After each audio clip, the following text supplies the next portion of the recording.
PTI के एहतजाज के बायस इस्लामाबाद में दूसरे रोज भी हालात कशीदा। पाक फौज के मजीद दस्ते पहुंचना शुरू।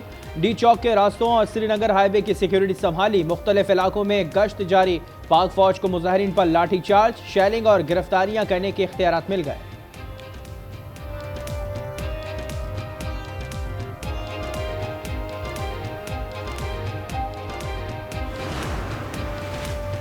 इस्लामाबाद में डी चौक पर पीटीआई के कारकुनान और पुलिस आमने सामने। वक्फे से कारकुनान की आमद और शेलिंग का सिलसिला जारी। अली अमीन गंडापुर के काफिले में शरीक गाड़ियां चुंगी नंबर 26 पहुंचना शुरू हो गईं। इस्लामाबाद और रावलपिंडी में मोबाइल फोन, मेट्रो बस और पब्लिक ट्रांसपोर्ट मुअत्तल।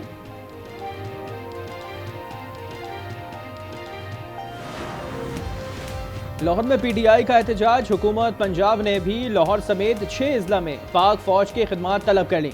शहर में दफा 144 नाफिज, मुख्तलिफ रास्ते बंद। मोटरवे, बाबू साबू इंटरचेंज और ठोकर न्याज बेग पर कंटेनर लगा दिए गए। 15,000 पुलिस एहलकार और रेंजर्स की 3 कंपनी तैनात। 700 से जायद कारकुनान जेर हिरासत। पीटीआई ने हिकमत अमली तब्दील कर ली। अब मीनार पाकिस्तान न पहुंचने की सूरत में 6 मकामात पर एहतजाज किया जाएगा।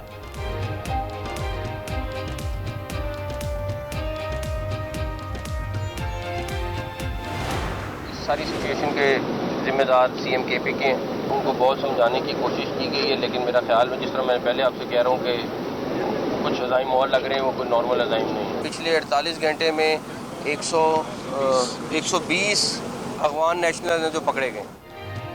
तमाम सूरत हाल के जिम्मेदार वजीर आला केपी हैं। बहुत समझाने की कोशिश की मगर अली अमीन गंडापुर के अज़ाइम कुछ और हैं। वफाकी वजीर दाखिला मोहसिन नकवी ने कहा, धावा बोलने पर मुज़ाकरात नहीं हो सकते, कीमत तो अदा करनी होगी। अफगान शहरियों का पकड़े जाना बाइस तशवीश है। वजीर दिफा ख्वाजा आसिफ ने कहा, इस्लामाबाद पर धावा बोलने को मुल्क पर दुश्मन का हमला समझते हैं। मंजिल डी चौक है, वापसी का कोई फैसला नहीं किया। तर्जुमान केपी हुकूमत बैरिस्टर सैफ कहते हैं, पूरी रात बुरहान इंटरचेंज से मुत्तसिल आसमान तले गुजारी।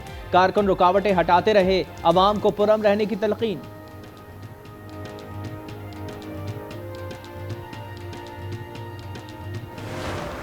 कल इंडियन फॉरेन मिनिस्टर को उन्होंने इनवाइट किया अपने धरने पे आने के लिए। एससीओ के और मुल्क भी हैं, पता नहीं बाकी मुल्कों को क्यों नहीं इनविटेशन दिया, एक ही मुल्क को इनविटेशन क्यों दिया है। होता है ना कि ये हम इस्लामाबाद आ रहे हैं, ये 4 मुतालबे हैं, एनआरओ की कोशिश है, ये हमें पता है। रेड जोन के अंदर धरने का मकसद एक ही होता है, कारे सरकार को मफलूज करना। किसी को रेड जोन के करीब नहीं आने देंगे। वजीर इत्तलात अता ताडर ने कहा, अली अमीन गंडापुर फेडरेशन के खिलाफ सरकारी असलहा इस्तेमाल कर रहे हैं।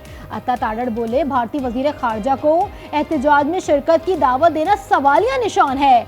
बैरिस्टर सैफ ने कहा, दीगर ममालिक को दावत क्यों नहीं दी। अज़मा बुखारी कहती हैं, जयशंकर को एहतजाज में शिरकत की दावत देना मुल्क दुश्मनी की आखिरी हद है। देखते हैं इजरायली मददगारों को एहतजाज की दावत कब मिलती है।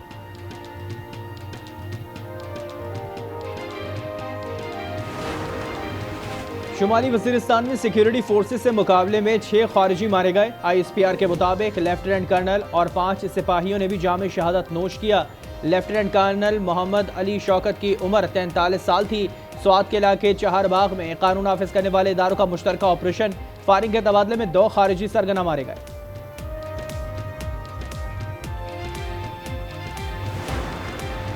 भारतीय वजीर खारजा ने एससीओ इजलास के मौके पर पाकिस्तानी हम मनसब से मुलाकात का इम्कान मुस्तरद कर दिया। कहा, मैं वहां हिंदुस्तान और पाकिस्तान के ताल्लुकात पर बात करने नहीं जा रहा, एससीओ कॉन्फ्रेंस में शिरकत करूंगा।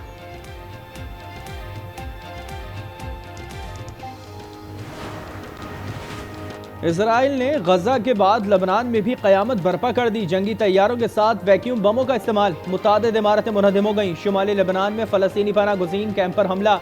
हमास रहनुमा अताउल्लाह ख़ानदान के 3 अफराद समेत शहीद हो गए। एक अमरीकी शहरी भी हलाक। इजरायली बमबारी में 2000 से जायद अफराद शहीद हुए। 1,72,000 शहरी महफूज मकामात पर मुंतकिल। इराक से ताज़ा बमबारी में 2 इजरायली फौजी हलाक, 23 जख्मी हो गए।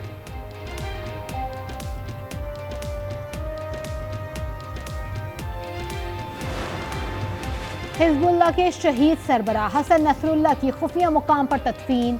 हिजबुल्लाह ज़राए ने तरदीद कर दी, कहा अभी तदफीन का फैसला नहीं किया गया। बरतानवी मीडिया रिपोर्ट्स में दावा का कहा गया है कि नमाज जनाजा पर हमले की धमकियों के बायस हसन नसरुल्लाह की अमानतन तदफीन की गई है।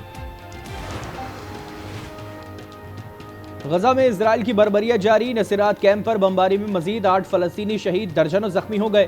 खान यूनिस में मलबे से 15 फलस्तीनियों की लाशें बरामद। सहूनी फौज ने अक़वाम मुत्तहिदा के ज़ेर इंतज़ाम स्कूलों को निशाने पर रख लिया। 86% स्कूल को तबाह कर दिया गया। गजा में शहीद फलस्तीनियों की तादाद 41,802 हो गई। ईरान पर मुमकिन इजरायली हमले के पेश नज़र अमरीकी सदर उलझन का शिकार।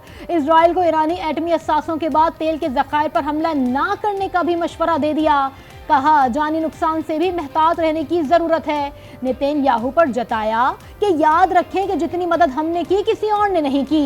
ईरानी वजीर खारजा का दो टोक पैगाम, कहा दोबारा हमले की सूरत में इजराइल को पहले के मुकाबले में कई गुना ज़्यादा शिद्दत से जवाब दिया जाएगा। जनूबी पंजाब में एक माह के दौरान 12 अफराद को अगवा कर लिया गया। सादिकाबाद की बस्ती कालीवाला से 2 अफराद अगवा, डाकुओं ने वीडियो जारी कर दी। गिरफ्तार डाकू को रिहा ना करने की सूरत में दोनों मगवियों को कत्ल करने और मजीद अफराद को अगवा करने की धमकी।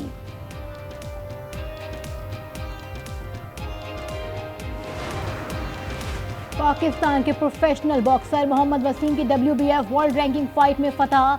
जॉर्जिया के जॉना मेमेशी को तीसरे राउंड में नॉकआउट किया। ये मोहम्मद वसीम के करियर की 13वीं कामयाबी है।